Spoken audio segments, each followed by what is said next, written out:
What's going on, everybody? This is John J Gaming on the mic here, coming at you with a brand new episode of the NCAA Dynasty, featuring the newest version of college football Revamped. This is now on version 21, and I am very excited to always start a brand new season, and we got a good one for you guys here tonight. We are going to have the preview of year number 3. So we're going to go look around the country, look at a few things. We are going to take a look at the preseason polls, see which teams could be favored to win a national championship, and then also take a dive into each of the individual conferences and take a look and preview each conference bit by bit. Not only that, we will have the preseason Heisman watch to see which players you need to look out for in terms of winning the country's highest honor in terms of college athletics. And of course, the preseason All-Americans, who is predicted to become an All-American when it's all said and done. And finally, of course, we are going to wrap things up by taking a reveal of all the new custom coaches that will be going in and embarking on their college career. Plus, we will also have all of the custom players that will be embarking on their college careers as student athletes as well, plus a big announcement at the end of this episode. So you're going to want to stick around for this entire thing. Hope you guys are excited for it. If you are, make sure you go ahead, smack that like button for me, hit that subscribe button as well if you do happen to be brand new and like college football content. With that being said, let's go ahead and dive into the preseason polls for this upcoming season.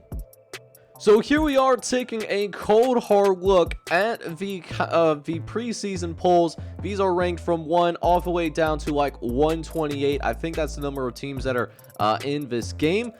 We have no surprises at the very top though, as we do have USC ranked number 1 in the country. They are currently riding a 16-game winning streak right now, and so they are the defending national champions, but a lot of good competition at the very top. Texas is here as well at number 2. They narrowly missed out on the college football playoff, but they are the defending champions of the Big 12 Conference.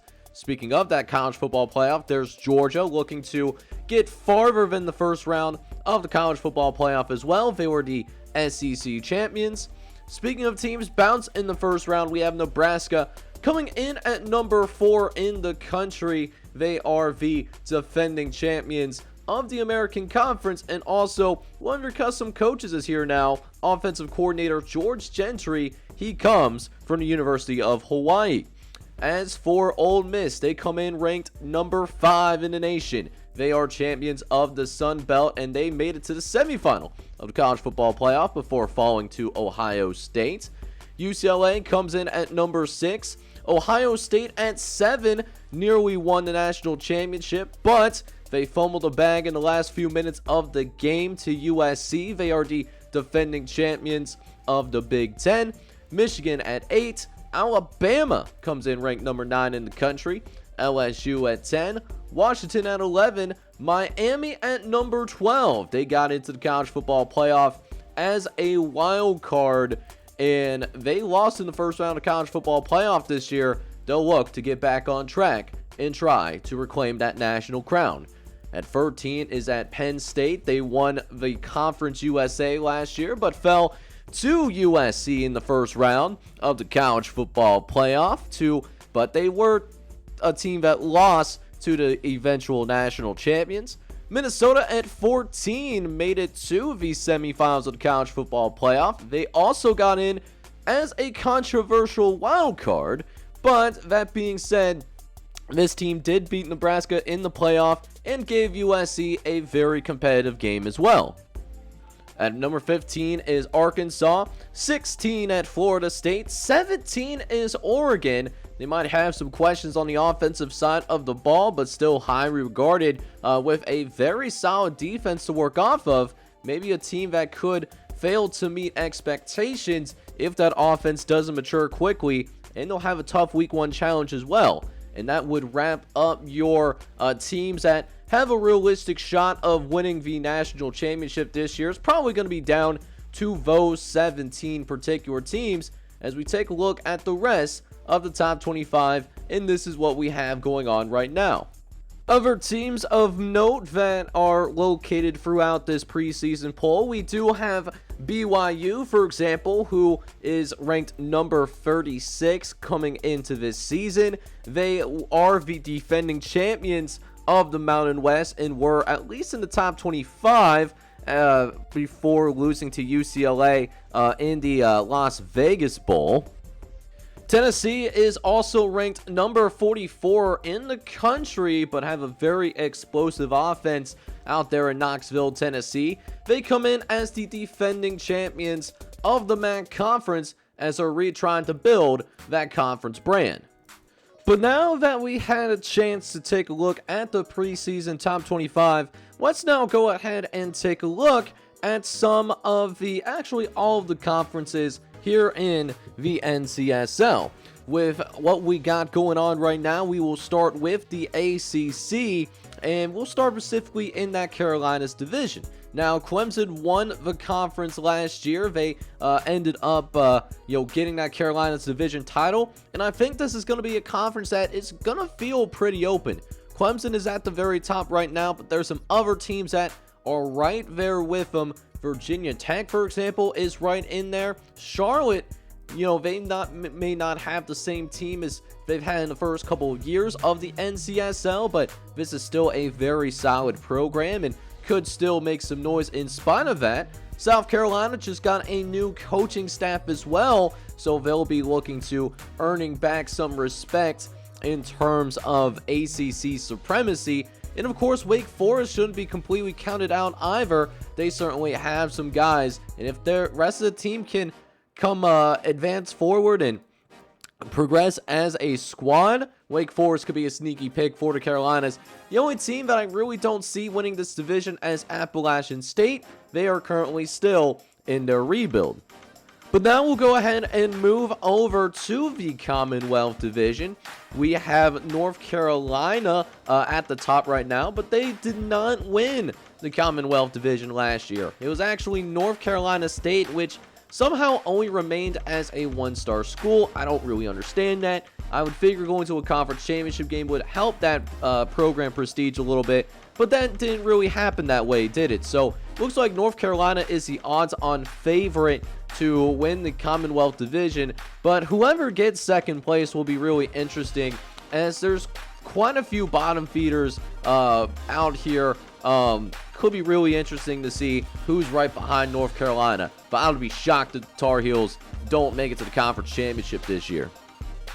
But now we move over to the American Conference now, and in the American Conference, we'll start out with the Frontier Division. Nebraska this is a division that saw two teams make it to the college football playoff, and it's the only division that could say that under the 8-team format.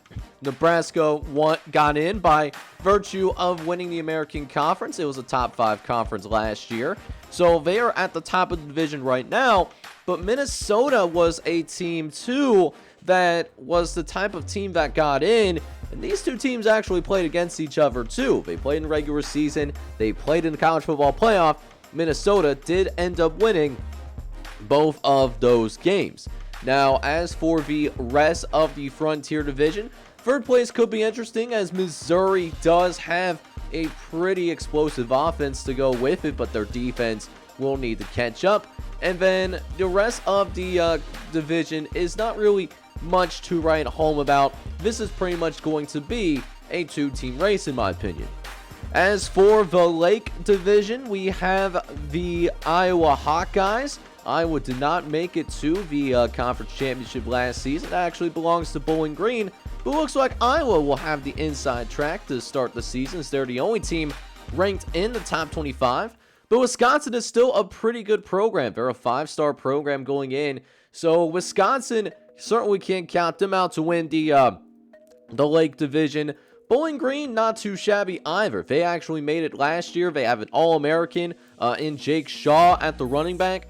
As long as he stays healthy, he can really put Bowling Green on the map So watch out for the Bowling Green Falcons. Other teams to watch is Eastern Michigan. They made it to a bowl game last year, but they are projected to have one of the worst defenses in the country. Only a 66 overall in defense, so maybe this is a team that could be in a lot of shootouts, but if everything bounces their way, they could be competing for a conference title. And then at the bottom, you have Western Michigan and also Central Michigan rounding out your Lake Division. But now we go over to the Big 12, and we start with the Alamo Division, including a lot of teams primarily in Southern Texas. And Texas is going to be a team that certainly will be on a mission this year. They only lost one game last year, and unfortunately, they still found a way to keep Texas out of the college football playoff. Many Texas fans felt that they should have gotten in over Minnesota, but those qualms were quieted down around the country when Minnesota did win their quarterfinal against Nebraska. So we'll see how Texas handles the expectations in year number 3. But Texas is not a shoo-in to win the Alamo Division this year like they did last time out. Rice is a program that is certainly on the rise. They have a really good offense out there in Houston, Texas. And I'm not talking about the Houston Cougars either. Rice ranked in the top 25 preseason poll. They could also make some noise. Baylor's got a custom quarterback in West Jordan. Baylor could also make some things shake. And how about the Houston Cougars? Houston found a way to win in multiple different ways. So the top 4 is going to be really interesting. And then you got UTEP.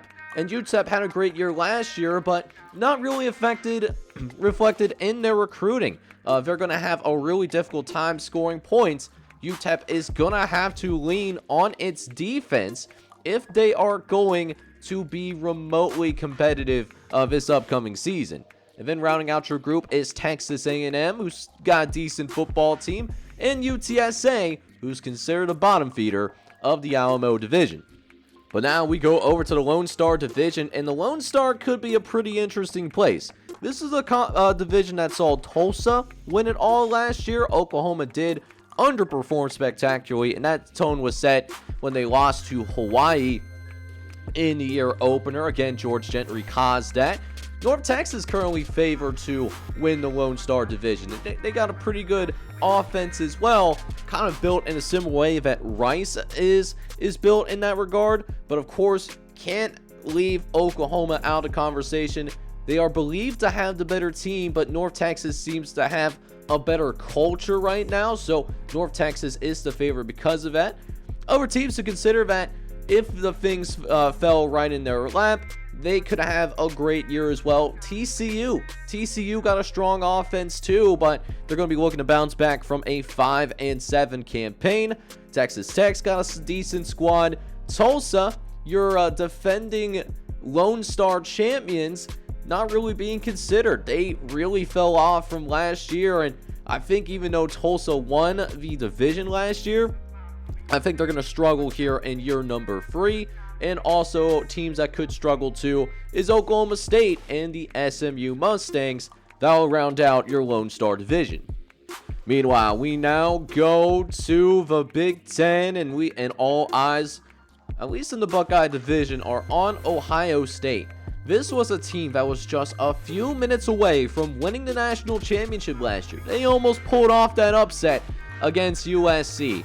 Unfortunately, they sold in those last couple of minutes, and they finish as the runners-up instead. But a great team coming back. They should be the odds-on favorite to win the Buckeye Division. And like North Carolina in the Commonwealth, I would be shocked if someone other than Ohio State came from this specific division for the Big Ten Championship. You got Toledo in here, Cincinnati, Akron, Kent State, and Ohio all in here. And these are all just programs that are simply not on the same level that Ohio State is on right now. And it seems like it's that kind of way for the Hoosier Division as well, because Michigan might have one of the best talented rosters in the country. Michigan ranked number 8 in the preseason poll. They are a 99 overall squad, 99 offense, 97 defense. They are going to be extraordinarily scary to deal with. So thoughts and prayers to whoever Michigan is playing, Miami, though, is not a bad program, though. I think Miami is still probably a year away from competing for a division title, but Miami could be a team that you certainly could see in bowl season this year.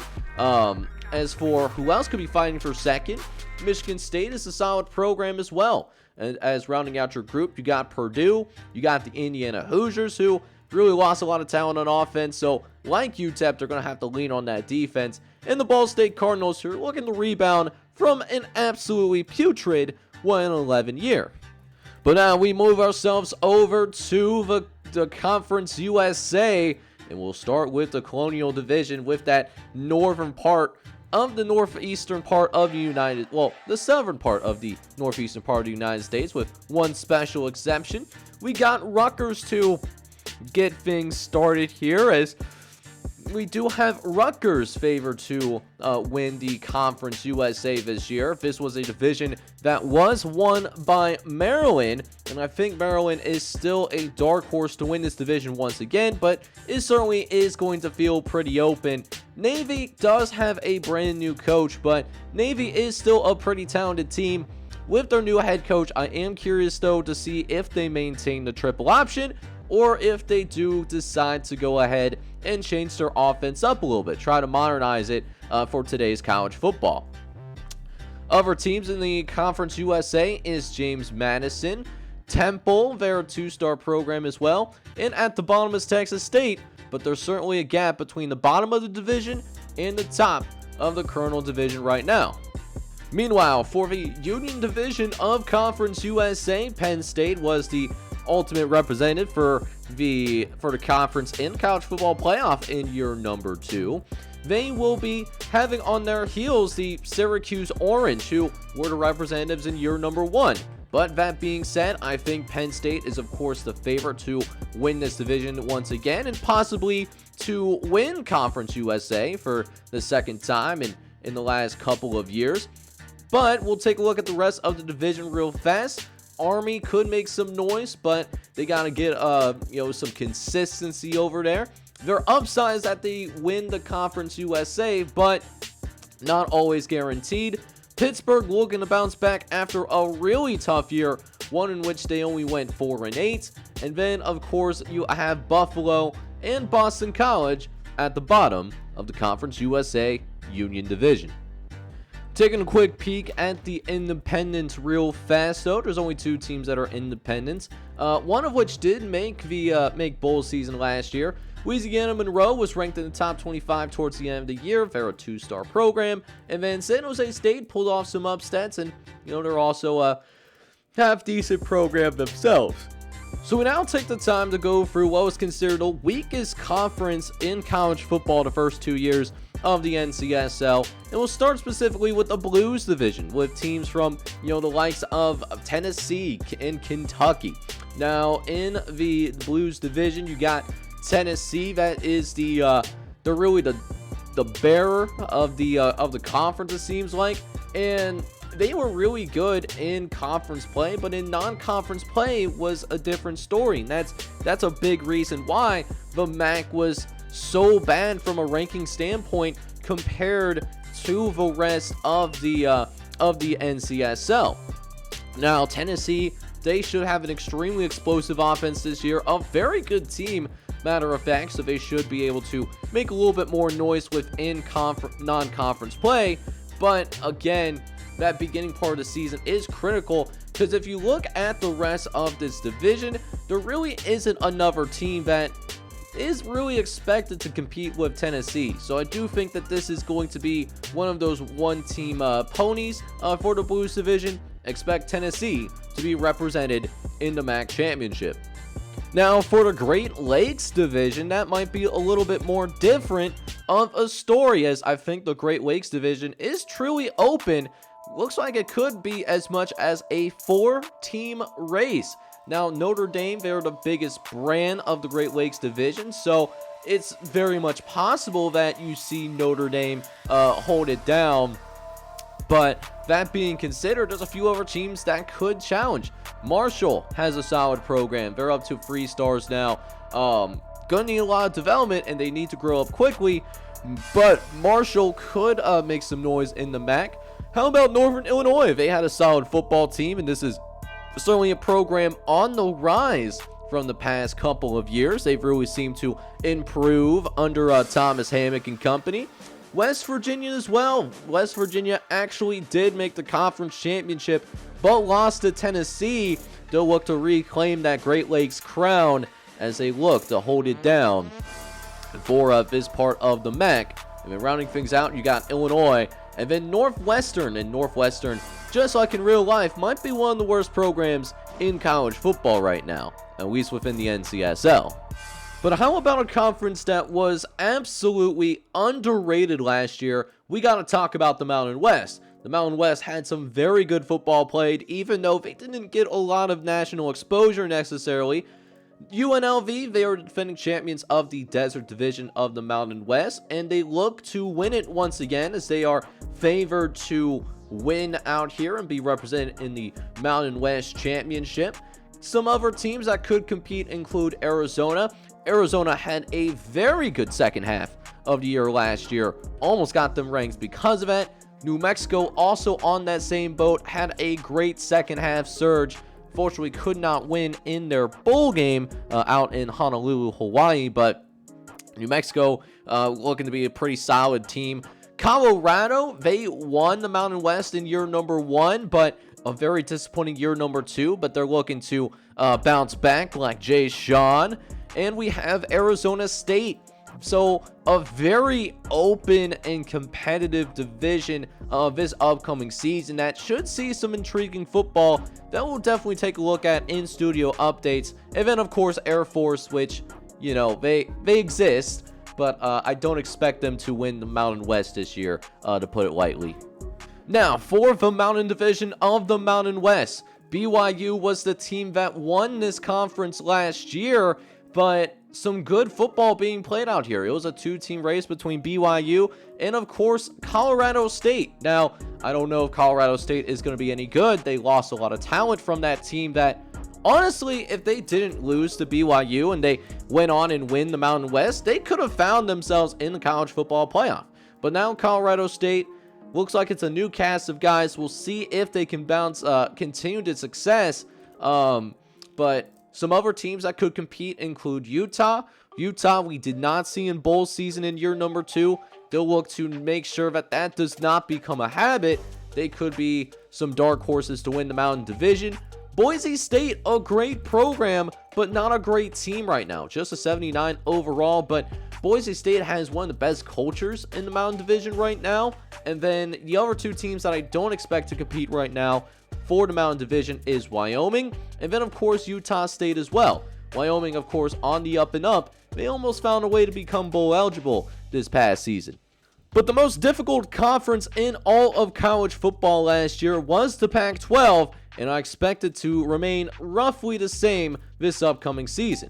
We are here in the Northwest Division, and for the Pac-12 Northwest, we have Washington, who won this division last year, had an extraordinarily tough schedule. Don't expect it to be much different. Washington returns a fantastic football team, 95 overall, so Washington looking to come out and really make some noise this upcoming season.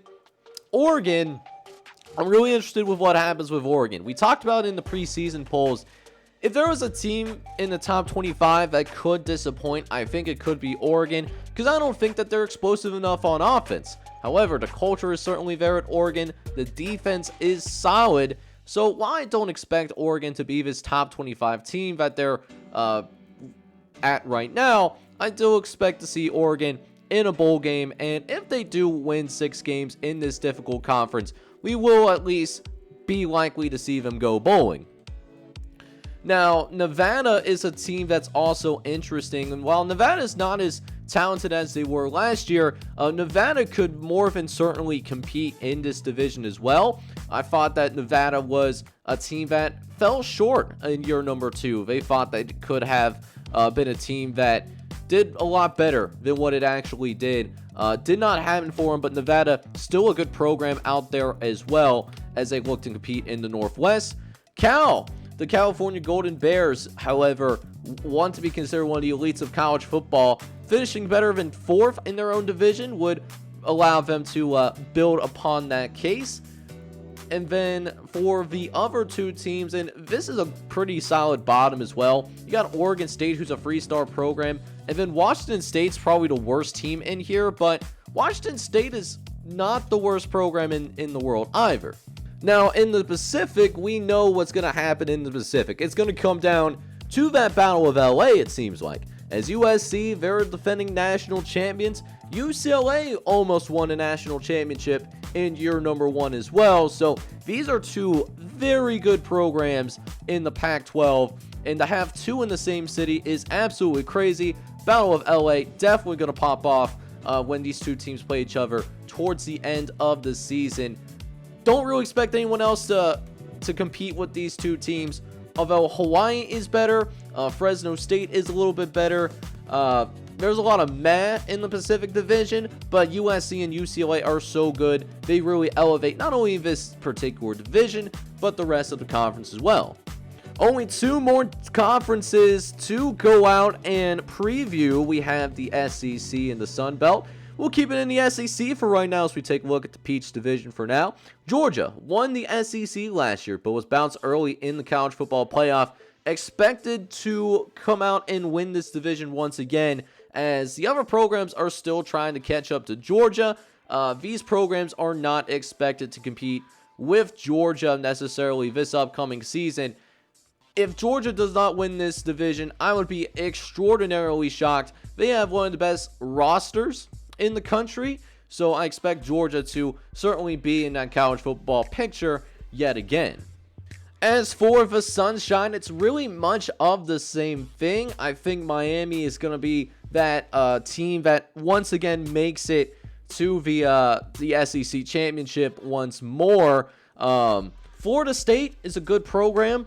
Florida State is a program on the rise, but I think they're a year away from realistically competing for an SEC championship, but I still expect Florida State to be ranked in the top 25 throughout the course of the season.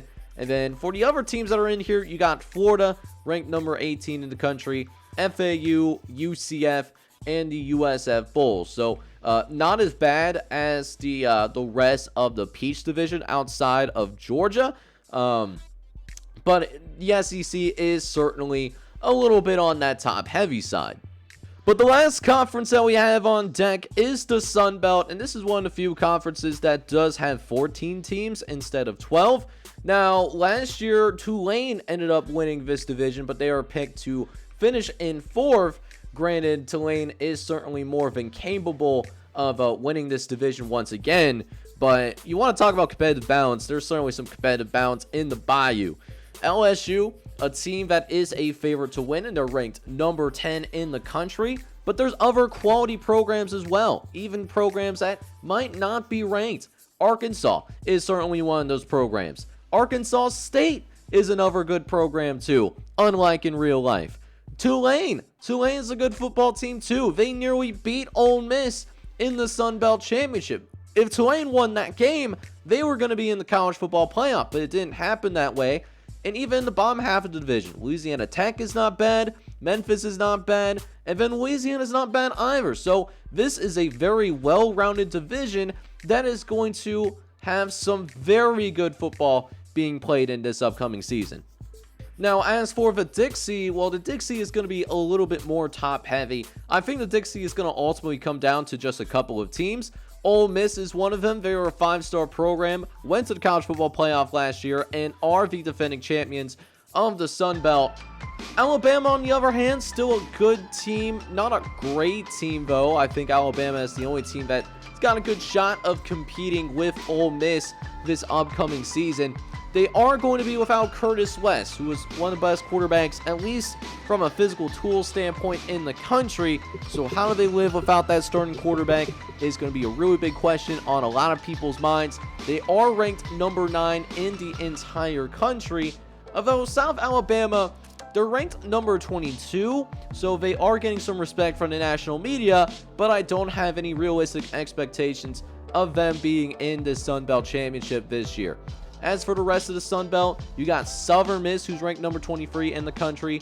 Auburn is number 25, so 5 ranked teams. So there's a good middle tier here, and then it drops off a little bit with Mississippi State and specifically the Troy Trojans. So now let's go ahead and take a look at some of the players to watch for the nation's highest honor, that is the Heisman Trophy within college athletics, and it's guys that you certainly would recognize from seasons past. In the top 2, they are both players from USC, and that is Ben Scott, the senior redshirt out of Hayesville, Kansas. He had a great year last year, throwing for over 5,000 yards, 37 touchdowns, and 12 interceptions. He'll look to duplicate that effort on his way to trying to defend that national championship. And then you also have Nick Richards, the senior running back out of Paramount, California. Nick Richards also had a good year in his own right. He ended up with over 1,600 yards rushing and 15 touchdowns last year. He was a guy that was absolutely certified dangerous.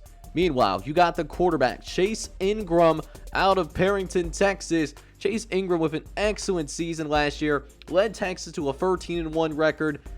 Somehow that did not mean they went to a college football playoff, but the kid threw for over 3,800 yards, 37 touchdowns, and just 9 interceptions last year. If he can continue that type of trajectory, Chase Ingram could be in for a huge Heisman Trophy season.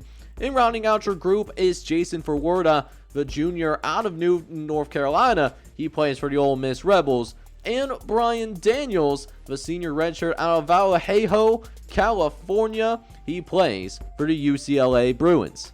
And that, of course, means that they would be included in that All-American group for first team and second team guys.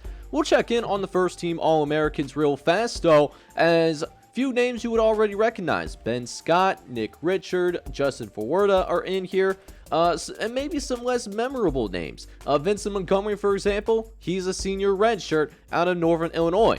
The other wide receiver gets to be Brandon Burks, who is a senior out of Ohio State. As for the tight end position, Denny Hart was nominated to that first team All-American group. He's a junior redshirt from Boise State, and he hails from Lewistown, Montana. And your offensive line includes Keith Golden of USC, A.J. Cronin of the University of Maryland, John Johnson and Andre Engel, both from the University of Michigan. And your last offensive lineman is Jason Williams, the senior right tackle out of Oklahoma. On the defensive side of the ball, we have the ecstatic Stanley Jones, who continues to live up to his hype throughout his NCSL career. Chip Coley being your other defensive lineman from Texas A&M. In the interior of the front seven, you got Tom Noonan, a true junior out of Colonia, New Jersey. He's from USC. With Jason Clemens getting the other defensive tackle spot. He's a junior redshirt out of Penn State. Now, for your linebackers, you have the senior redshirt Jeff Campbell back for his senior redshirt campaign. He plays for the Wisconsin Badgers. PJ Rutwis, who was a true freshman last year, he is on this first team preseason All-American list for the Ohio State Buckeyes. And your other linebacker is going to be Antoine Chambers, the senior out of USC. Going into your corners, your defensive backs on the first team All-American list is Tony Warren, the senior out of California. Marcus Ryan, the another senior from the University of Tennessee. And your safeties are going to be Irvin Gutierrez, the senior out of USC, and Kelvin Garrett, the true sophomore out of LSU. Your kicker is Tremaine Parham, the senior out of Michigan. And your first team All-American punter will be Kerry Collins, the senior out of Cal. And the best return man in college football, Jake Shaw, he's on this list once again. He has a senior redshirt out of Bowling Green. Now, as for the second team All-Americans, we got Chase Ingram out of Texas. Andy Jackson, the junior redshirt out of North Carolina. He's one of the running backs. Speaking of running backs, Tim Hayden is in here as well. He's a junior redshirt from the University of Nebraska. Now, moving on to the wide receivers, you got Logan McGee, the senior redshirt out of Arkansas, and the senior out of the Air Force Academy, R.J. Horn. Now, as for your tight end, you got Matt Bell, the senior redshirt out of North Texas. He's from San Benito, Texas. For your offensive line, you got Ryan Miles of LSU, Jonathan Davis of San Diego State, Kenny Blake, the senior out of UCLA, Jamie Brooks, the senior out of Ohio State, and rounding out your group is the senior redshirt out of Florida State, and that is going to be Jason Sharp. Now, for the defensive side of the ball within this second-team All-American list, we start, of course, on the defensive line, and we start with Roger Rowans, the true sophomore out of Washington. Your other defensive end is Drew Robinson, the senior out of the University of Georgia. He's a home state kid. For the interior of the defensive line, you got Preston Martinez, the senior redshirt out of Groningen, Connecticut, and plays his college ball at the Rutgers University. And your other defensive tackle is Andre Keys. He's a senior redshirt for the Tennessee Volunteers. As for the linebackers, you got the true junior in Adrian Harris, a junior out of Miami from Carmichael, California. As for other linebackers, you got Terrence Olsen, the junior out of Ohio State, Chris Terrell, the junior from Washington, rounding out your linebacker group. And finally, for the defensive backs, you got Michael Clark, who played a lot of time as a true freshman. He is now a sophomore with the Miami Hurricanes. Perry Britton, the senior out of Georgia. He's a hard hitter from South Carolina. And your safeties include Justin Bell, the junior out of Alabama, and David Flowers, the senior out of Washington. Finally, rounding out your second-team All-Americans is Victor Kane, the senior kicker out of Houston. Daniel Patrick, the sophomore out of Arkansas State. He's actually a punter. And the second best return man is considered to be David Massey. He's a junior redshirt out of Swartz, Texas, who plays for the Texas Longhorns, as that will round out your All-American group. But now that we get to the really fun part of these preseason episodes, I get to go ahead and review both the custom coaches as well as the custom players as well. So let's go ahead and dive right into that, and we are going to go ahead and start things out with your custom coaches, and there are a couple embarking on their NCSL coaching journeys. The first one is Isaac Thompson. He will be taking over as the offensive coordinator for the Virginia Cavaliers, and could be a serious challenge at Virginia, given that Virginia Cavaliers were not very good last season. And then we also have Matt Weeks. Matt Weeks is going to be the defensive coordinator at Appalachian State. And if you guys remember, an offensive coordinator by the name of Jamar Lewis, well, he was named offensive coordinator for the Mountaineers last season. He's still on this coaching staff as well. So the first and only school so far in the NCSL that actually does have two custom coaches on the same coaching staff. So with the college coaches that are embarking on their coaching careers now sorted out, let's check out some of the custom players that are going to be joining the NCSL formally as well. We'll start in alphabetical order based on the schools that they decide to go to, and we'll start with Joe Peterson. Joe Peterson is a true freshman from Austin, Texas, and he will be playing his college football at Baylor, although he will have a tough road ahead of him to get on the field for this Baylor squad. As for the Cincinnati Bearcats, they'll be welcoming the true sophomore out of Hot Springs, Arkansas, in Antonio Martinez. Martinez will start out as the backup tight end for the Cincinnati Bearcats squad. As for Jimmy Vatu, he is from Alameda, California. He is going to be a true freshman for this Cal Bears squad. However, he will likely be redshirted as he is listed as the fourth string tight end for the Cal Bears. For Clemson Tigers, they will have a sensation at quarterback going into his true junior season, Kaisuke Nakamura. He is from Asia, as you can see, at least of Asian descent, but he has grown up as Jasmine Estates, Florida. He's now part of this Clemson Tigers team, who's looking to build upon their year 2 success. As for Swag Thompson, he was a JUCO transfer, and he will come in and play for the Colorado State Rams, and he will be a part of a team that will give him the opportunity to contribute early as he comes in as a wide receiver 3 or wide receiver 4 for the Colorado State Rams this upcoming season. Now, Florida State was actually able to get a couple of custom players, one of the few schools that were able to accomplish that this year from this custom recruit class. For Florida State are on the defensive side of the ball. For Florida State, they got Nelson Bullock. He's a defensive tackle out of Ormond Beach, Florida. Should be contributing to this team as a rotational piece in his true freshman year. And then they also added a true sophomore, Carl Baines Jr., a JUCO from Sanford, Florida. He'll probably be redshirt, but he's definitely filled with some serious talent. As for the Georgia Bulldogs, they added the JUCO out of Thomaston, Georgia, Frederick Moeller, who is a 90 overall, but in spite of that immense talent, he is going to sit behind Andre Bryant. However, Frederick Moeller should have a chance to start in his senior year. Speaking of quarterbacks, we have another quarterback at Iowa State in Cam Walker. Cam Walker is from Webster City, Iowa. As a true freshman, he'll be expected to be redshirted as he comes in as the 4th string quarterback. But we continue this run of quarterbacks as we come across Justin Credible. Justin Credible is a true freshman from Ravenna, Ohio. And Justin Credible almost won the starting job for the Kentucky Wildcats this season, just barely losing out to the incumbent Nick Paris. But it's very clear that Justin Credible will be the future of this football program, at least at the quarterback position.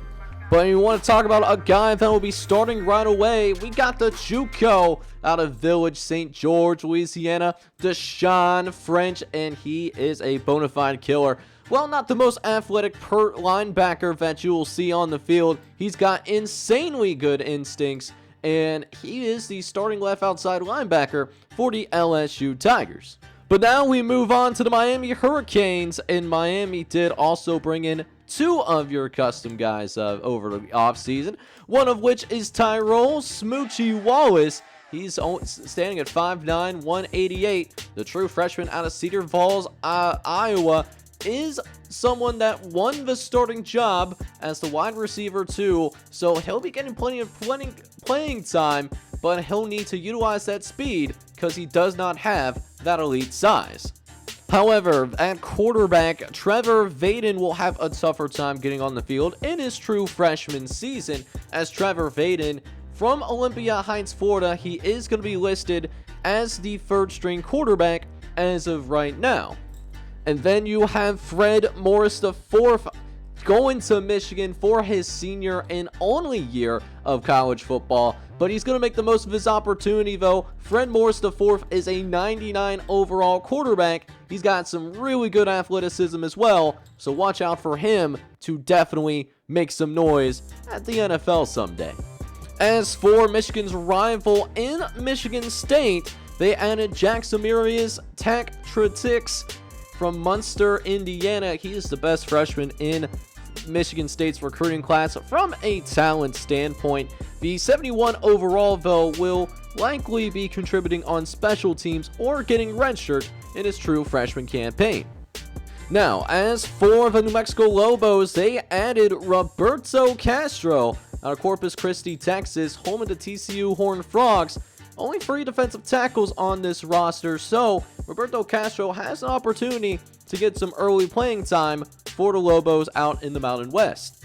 Moving on to North Carolina, who did also happen to add a couple of NCSL custom players.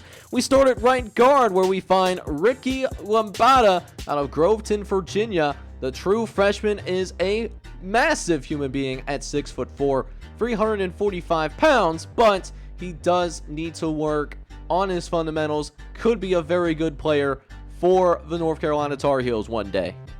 But a freshman that might see the field in a rotational standpoint is Vinny Mignite, who did narrowly beat out the Justin Mitchell, the incumbent, for the wide receiver 5 spot. He's a true freshman out of Seymour, Tennessee, and he's a 76 overall. Very good receiver that the Tar Heels picked up to help build upon this depth. Moving on to North Texas, we got a very good quarterback that's got some athleticism in Caleb Moore, one of the best quarterbacks out of high school this past season. The true freshman out of Miami Springs, Florida, will be expected to be on the bench, and he's behind both Kevin Stewart and AJ Small, who's currently a senior and getting NFL looks. For San Jose State, they add the JUCO transfer out of Enterprise, Nevada, in Ricky Noble, but Ricky Noble will be a depth piece for now for the San Jose Spartans, as he's listed as a third stringer for that strong safety position.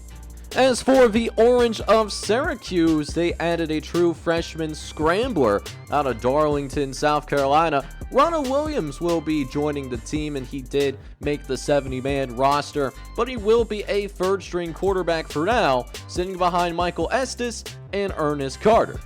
After that, we go to the UCLA Bruins, where they added Zaire Miller-Smith, a true freshman out of San Jose, California. He joins the aforementioned UCLA Bruins and will be the future of the right outside linebacker position.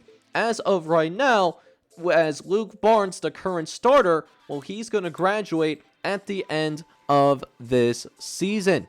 But USC added 2 very talented custom players to their football team, one of which is Joseph Sabaz Harris, the true freshman out of Greenwood Village, Colorado. He is actually competing for the starting job right now at USC, competing alongside Paul Hawkins, who's a fellow true freshman, and the true sophomore John Anderson. Either way, with that speed, that 94 speed that he has, I think he will definitely be seeing the field this upcoming season. And then speaking of talented quarterbacks, we got Cozy Kessler II out of Woodland, California, a true freshman that decided to go to USC just like his daddy, but he will not be expected to play this upcoming season, as he will be behind Victor Spence, who's a freshman redshirt, and Ben Scott, who is that first-team All-American and your current favorite to win the Heisman Trophy. Moving on to the Vanderbilt Commodores, as they added someone on the defensive side of the ball. Richard Davis, a sophomore JUCO out of Mount Carmel, Tennessee. Richard Davis will be coming in and probably will start on Vanderbilt's defensive line, a younger defensive line, as he's going to be starting right alongside a true freshman. So definitely a young group for the Vanderbilt Commodores. And finally, we have 2 custom guys that are coached by some of your custom coaches. At Northern Illinois, for example, we have Will Salapak, a very talented JUCO player from Muskego, Wisconsin. He is going to be one of the best defensive players that Northern Illinois have here in year number 3, and there's a chance that he could go to the NFL at the end of this season as well. And then you have Isaac Thompson II, who will be playing tight end for the Virginia Cavaliers. Actually might be the starter, as this was a battle to watch in camp between him and junior Paul Spurlock. The Pikeville, Kentucky native will also be coached by his dad, who is the offensive coordinator of the Virginia Cavaliers. But in case you guys did not get the news, we have a brand new version of College Football Revamped that is out, version number 21, out for all systems. And not only that, we had some updates to the Dynasty tool too. And what that means for the Dynasty tool is that we are able to have an extended college football playoff.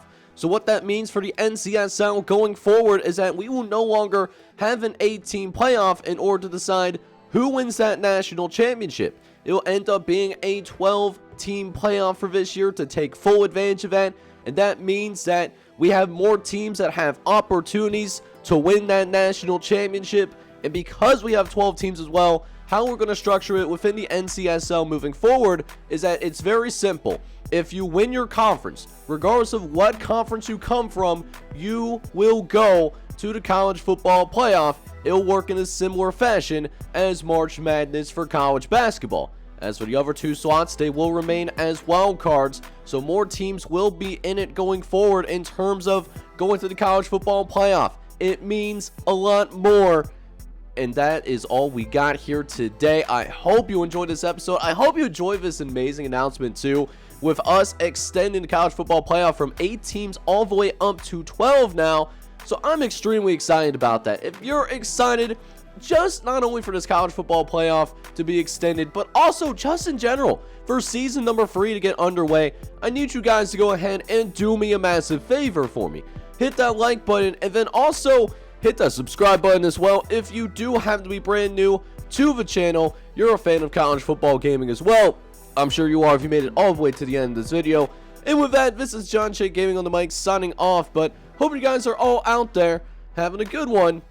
Take care, everybody.